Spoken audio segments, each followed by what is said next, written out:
नमस्कार, आप देख रहे हैं संसद टीवी में एक खास बातचीत जिसमें हमारे साथ जुड़ रहे हैं कार्मिक लोक शिकायत विधि और न्याय संबंधी संसदीय समिति के अध्यक्ष सुशील मोदी जी। सर, स्वागत है आपका संसद टीवी पर। जी नमस्कार। सर, आज एक बेहद ही रिपोर्ट आपने पेश की सभापति राज्यसभा एम वेंकैया नायडू जी को, जो मीडिएशन बिल के ऊपर थी। क्या मुख्य बिंदुएं हैं, क्या बड़ी बातें हैं इस रिपोर्ट में? देखिए, ये पहला ऐसा बिल है मीडिएशन पर जो स्टैंड अलोन बिल है और ये 21 दिसंबर 2021 को और हमारी समिति को, स्टैंडिंग कमेटी को ये रेफर किया गया था और लगभग 5 महीने तक हम लोगों ने देश के विभिन्न हिस्सों में Madras high court, Bombay high court, Bangalore, Karnataka high court की चीफ जस्टिस, जजेस, डिफरेंट स्टेक होल्डर्स, एक्सपर्ट्स, यानी एक बड़ी संख्या में 100 से ज़्यादा लोगों से हम लोगों ने इंटरेक्ट किया और उसके आधार पर रिपोर्ट हम लोगों ने सबमिट की है। और चूंकि अभी सदन नहीं चल रहा और ये एक महत्वपूर्ण रिपोर्ट थी, इसलिए आज ऑनलाइन जो है महामहिम हमारे जो चेयरमैन हैं श्री वेंकैया नायडू जी, आज उनको ऑनलाइन ये रिपोर्ट और सबमिट की गई है। जी बिल्कुल। सर, अगर हम मीडिएशन बिल की बात करें तो देखिए, लगातार ये बात हो रही है कि जिस तरह से पेंडेंसी है केसेस की 4 करोड़ से ज्यादा हिंदुस्तान में, तो ऐसे में मीडिएशन कितना महत्वपूर्ण हो जाता है? देखिए, ये जो मीडिएशन है ये तो हमारे देश की परंपरा रही है सदियों से कि गांव में, ग्रामीण क्षेत्रों में बैठकर लोग बिना कोर्ट गए आपस में समस्याओं का समाधान करते हैं। ये बहुत कॉस्ट इफेक्टिव है, समय कम लगता है, खर्च नहीं है और नहीं तो कोर्ट में वर्षों लग जाते हैं। इसलिए यद्यपि इसके पहले भी अलग अलग जो एक्ट थे, प्रावधान थे, उसके अंदर मेडिएशन कॉन्सिलेशन का प्रावधान था, लेकिन जिसको स्टैंड अलोन बिल कहते हैं कि एक जगह मेडिएशन, ये पहली बार आजादी के बाद ये मेडिएशन बिल इस प्रकार का आया है। और एक हम लोगों ने इसमें यह रखा कि देखिए, बाध्य नहीं किया जा सकता है। इस बिल में प्रावधान था कि कोई भी सिविल और जो भी डिस्प्यूट होंगे, सिविल डिस्प्यूट हो और क्रिमिनल को छोड़कर, उन डिस्प्यूट्स के लिए 2 बार जो है कम से कम 2 सिटिंग मेडिएशन की होना अनिवार्य था। इन एक्सपर्ट्स का कहना था कि आप मेडिएशन के लिए बाध्य नहीं कर सकते, क्योंकि अगर दोनों में सहमति नहीं होगी तो मध्यस्थता कैसे होगी। इसलिए हम लोगों ने सरकार से कहा कि इसको ऑप्शनल रखा जाए और चूंकि इतना इतना अधिक मैन पावर भी नहीं है, हमारे पास आधारभूत संरचना भी नहीं है, करोड़ों केसेस हैं सिविल नेचर के और कॉमर्शियल डिस्प्यूट्स जो हैं, इसको फेज्ड वे में धीरे धीरे इसको लागू किया जाए। पहले सरकार तय करे कौन से वैसे मामले हैं जो आसानी से और मेडिएशन के मामले के द्वारा जिनका समाधान हो सकता है, तो उसी प्रकार एक और इसमें प्रावधान था।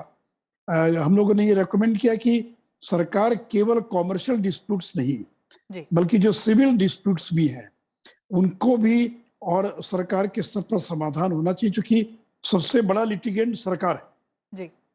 जो देश के अंदर करोड़ों केसेस हैं उसमें राज्य सरकार और केंद्र की सरकारें, पीएसयूज, इनकी हिस्सेदारी बहुत बड़ी है।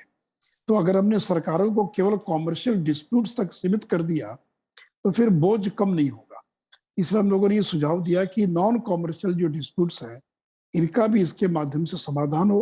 फिर एक टाइम लिमिट का हम लोगों ने कम किया है कि कम समय में इसका किस प्रकार से निष्पादन हो सकता है।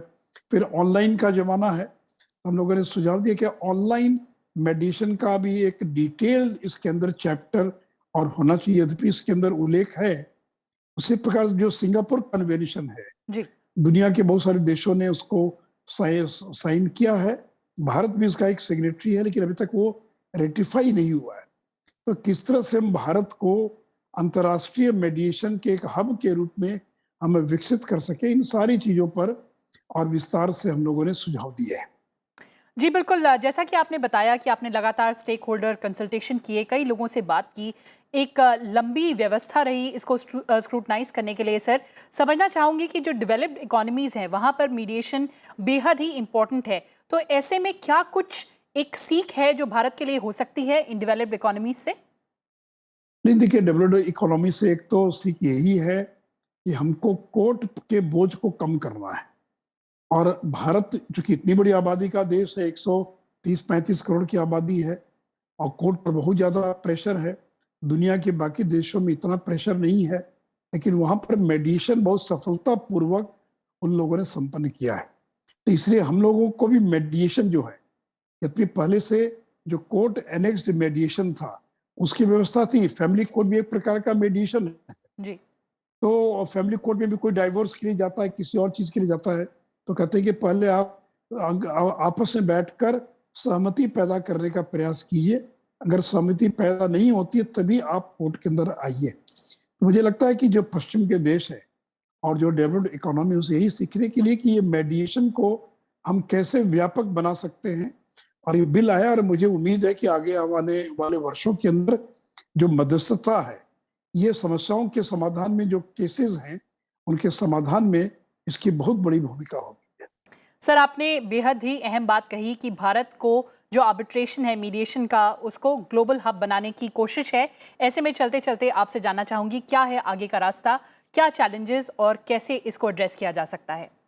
नहीं, देखिए, चैलेंजेस तो सबसे बड़ा है कि हमारे यहाँ ट्रेंड मेडिएटर्स की भारी कमी है, जो मेडिएशन इंस्टीट्यूट्स हैं उनकी कमी है। तो हमको बड़े पैमाने पर जो मेडिएटर्स हैं, क्योंकि मेडिएटर का काम है कि वो बाध्य ना करे, वो दोनों पक्षों को बैठाकर सुलह कराए, कोई अपना विचार थोपने का काम ना करे। तो ये वकील के काम से और मेडिएटर के काम में भिन्नता है। इसलिए ट्रेंड मेडिएटर्स की संख्या बढ़ाना, इंस्टीट्यूट्स को स्थापित करना, और हम लोगों ने भी एक सुझाव दिया कि राज्य स्तर पर भी और मेडिएशन काउंसिल की स्थापना की जाए। तो चुनौती तो एक बड़ी चुनौती है, लेकिन बिल बना है और ये रिपोर्ट हम लोगों ने तैयार की है। अभी जब संसद में पेश होगा और सरकार किन सुझावों को मानती है, किन सुझावों को नहीं मानती है, क्योंकि रिपोर्ट के हर सुझाव को मानने की सरकार के लिए बाध्यता नहीं है, लेकिन फिर भी ये प्रयास करती है कि अधिक से अधिक सुझावों को इनकॉर्पोरेट करें।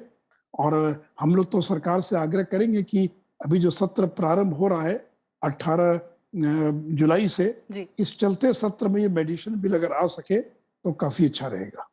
बिल्कुल सर, तो कई अहम सुझाव दिए हैं आपकी समिति ने और काफ़ी अच्छे से स्क्रूटनाइज किया गया। आप हमसे जुड़े, आपने हमसे ये बेहद महत्वपूर्ण जानकारी साझा की। बहुत बहुत धन्यवाद।